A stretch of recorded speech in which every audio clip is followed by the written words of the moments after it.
ছোট বাচ্চা অসুস্থ হয়ে পড়লে দোয়াটি পড়ে ফু দেন, আল্লাহ তাআলা তাকে সুস্থতার নিয়ামত দান করে দিবেন। অনেক সময় বিশেষ করে যে সমস্ত মায়েরা নতুন বাচ্চা দুনিয়াতে জন্ম দিয়েছেন, অনেক সময় বাচ্চারা বিভিন্নভাবে অসুস্থ হয়ে যায়, ঠান্ডা জ্বর কাশি লেগেই থাকে।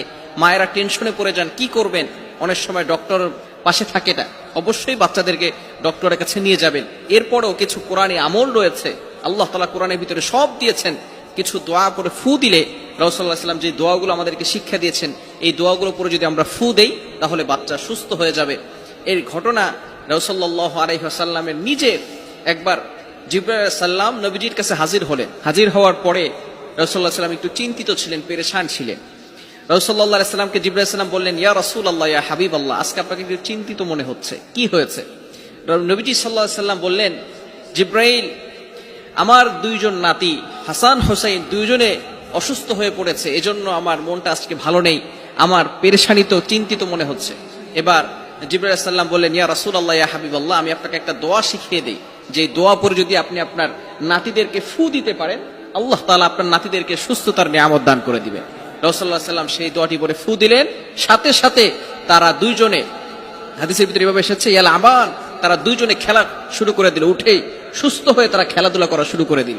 এজন্য আমরা ছোট বাচ্চাদেরকে এই দোয়াটা পরে ফু দেব। দোয়াটি হচ্ছে, আউযু বিকালিমাতিল্লাহিত তাম্মাতি মিন কুল্লি শাইতানিন ওয়া হাম্মা ওয়া মিন কুল্লি আইনিল লাম্মা। এই ছোট্ট দোয়াটি আমরা ছোট ছোট বাচ্চাদেরকে পরে ফু দিব। মিশকাত শরীফের ভিতরে হাদিস এসেছে, অনেক সাহাবায়ে কেরাম এই দোয়াটি লিখে এরপরে বাচ্চাদের হাতে বেঁধে দিতেন সাহাবায়ে কেরাম, কেননা বাচ্চারা পড়তে পারে না, এটা পড়লে দুষ্ট জিন জাতি বলেন এগুলো থেকে সে বাঁচতে পারবে। অনেক সময় ছোট বাচ্চা এতটা অসুস্থ হয়ে যাচ্ছে, বারবার বমি করছে, বারবার পায়খানা করছে, ডক্টররা চিকিৎসা করছেন, ওষুধ দিচ্ছেন, মেডিসিনে কোনো কাজ হচ্ছে না।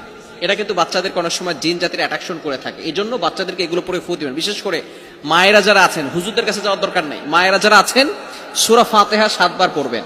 এরপরে 5 ওয়াক্ত নামাজের পরে আপনি আপনার বাচ্চাকে ফু দিয়ে রাখবেন, সূরা ফাতিহা পড়বেন এবং চারকুল পড়বেন। বিশেষ করে ইন্না আতাইনাকাল কাউসার, সূরা কাউসার পড়বেন, সূরা ফাতিহা পড়বেন, সূরা কাউসার পড়বেন, সূরা ইখলাস পড়বেন, সূরা ফালাক, সূরা নাস, এগুলো পড়ে আপনার বাচ্চাকে 5 ওয়াক্ত নামাজের পরে ফু দিয়ে দিবেন। এবং বিশেষ করে যখন অসুস্থ হয়ে যাবে তখনই আউযু বিকালিমাতিল্লাহিত তাম্মাতি মিন কুল্লি শাইতানিন ওয়া হাম্মা ওয়া মিন কুল্লি আইনিল লাম্মা, এই দোয়াটা পড়বেন। পড়া যাবে তো ইনশাআল্লাহ। আর তিরমিজি শরীফের ভিতরে আরো একটা হাদিস এসেছে, নবীজি সাল্লাল্লাহু আলাইহি ওয়াসাল্লাম আমাদেরকে শিক্ষা দিয়েছেন, যদি কোনো ব্যক্তি অসুস্থ হয়ে যায় তাহলে ছোট্ট একটি দোয়া পড়া, আসআলুল্লাহাল আযীম রব্বাল আরশিল আযীম আন ইয়াশফিয়াক, এই ছোট্ট দোয়াটি পড়া। এভাবে 7 বার পরে কোনো অসুস্থ ব্যক্তির পাশে যদি দোয়া করা হয় তাহলে আল্লাহ তাআলা তাকে সুস্থতার নিয়ামত দান করেন। মৃত্যু ছাড়া সকল রোগের ওষুধ হচ্ছে নবী সাল্লাল্লাহু আলাইহি ওয়াসাল্লামের শিখানো এই দোয়াটি। এজন্য এটা আমরা পড়ব এবং বিশেষ করে বাচ্চাদেরকে এই দোয়াটি পড়ে, আউযু বিকালিমাতিল্লাহিত তাম্মাতি, এই দোয়াটি পড়ে যদি পানি খেতে পারে অথবা যে খাবারগুলো বাচ্চারা খায় সেই খাবারে ফু দিয়ে সেই খাবারটা বাচ্চাদেরকে খাওয়াই দিতে হবে। আর যদি বাচ্চারা পানি এখনো খাওয়ার সময় হয়নি, একেবারে 1 মাস 2 মাস বয়স হয়েছে, শুধু তার শরীরে ফু দিলেই আল্লাহ তাআলা তাকে সুস্থতার নিয়ামত দান করবেন। আল্লাহ তাআলা আমাদের সকলকে বুঝার তৌফিক